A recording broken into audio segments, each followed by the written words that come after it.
তখনই মানুষ নামাজে দাঁড়ায়, আল্লাহ পাক তার দিকে দৃষ্টি নিবদ্ধ করে। এবং যখন মানুষ এদিক ওদিক তাকানো শুরু করে নামাজে, আল্লাহ পাক মুখ ঘুরিয়ে নেন।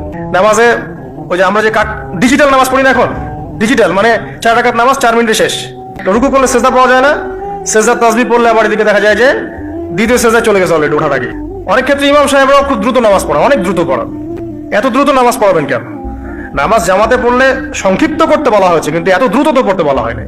এখনো দেখবেন মক্কা মদিনায় গিয়ে নামাজ দেখবেন, মাশাআল্লাহ, নামাজটা তাদের মাশাআল্লাহ এটার প্রশংসা না করলে হকাতে হবে না। নামাজটা অসাধারণ, ধীর স্থির ভাবে। ফজরের নামাজ 20 মিনিট, 15 মিনিট, 20 মিনিট পড়াচ্ছে নামাজ, রিল্যাক্স।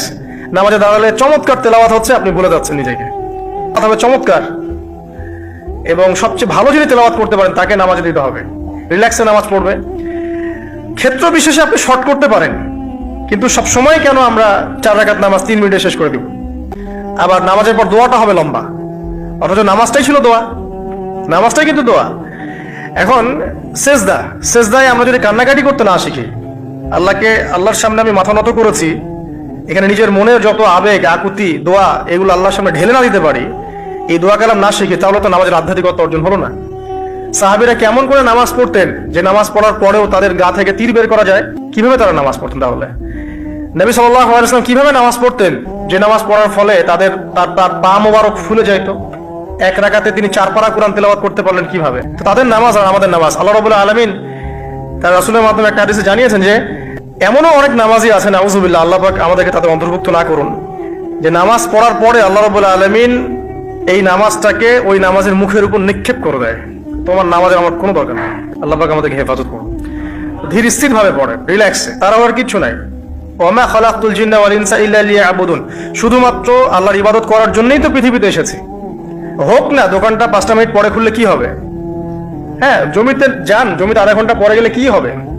যে আল্লাহ পাক আপনাকে বাঁচিয়ে রাখতে পারেন, সে আল্লাহ পাক আল্লাহর পথে সময় দিলে আপনাকে অফুরন্ত রিজিকও তো দিতে পারেন না? আপনি আল্লাহর হয়ে যান, বাকি সব আল্লাহ আপনার দায়িত্ব নিয়ে নিবে ইনশাআল্লাহ। আপনি নিজে আল্লাহর হয়ে যান, আপনার সবকিছু দায়িত্ব নিয়ে নিবে, আল্লাহ নিয়ে নিবে। তো আল্লাহ পাক আমাদেরকে ধীর স্থির ভাবে আধ্যাত্মিকত্ব অর্জন করে নামাজ পড়ার তৌফিক দান করুন, আমিন। আল্লাহকে পাওয়ার সবচেয়ে সেরা মাধ্যম কি?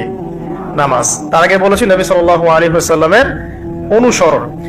আল্লাহকে পাওয়ার তৃতীয় একটা মাধ্যম বলে দিই আমি, সওম বা রোজা রাখা। অল্প সময় গুটিয়ে নিচ্ছি, সওম বা রোজা রাখা। রোজা কেন আল্লাহকে পাওয়ার মাধ্যম জানেন? কারণ রাখা অবস্থায় আমরা কিন্তু গোপনে পানাহার করি না, করি? আমরা রোজা রেখেছি, গোপনে কিন্তু পানি খেতে পারি, কেউ দেখবে না। গোসল করছেন, আপনি পানি খেতে পারেন, কেউ দেখবে না। লুকিয়ে লুকিয়ে আপনি কিন্তু খাবার খেতে পারেন, কেউ দেখবে না, বাসায় কেউ নাই দেখার, কিন্তু আপনি খান না। আপনি সবর করেন, সহ্য করেন, একদম সূর্যাস্তের সময় গিয়ে আপনি ইফতার করেন। এই যে কাজটা আপনি কেন করেন? কারণ আপনি ফিল করেন যে আল্লাহ আপনাকে দেখছেন। কেউ আপনাকে দেখুক না দেখুক, আল্লাহ আপনাকে দেখছেন। এটাই হচ্ছে ইহসান, এটাই হচ্ছে আল্লাহ পাকের মারেফতকে উপলব্ধি করা।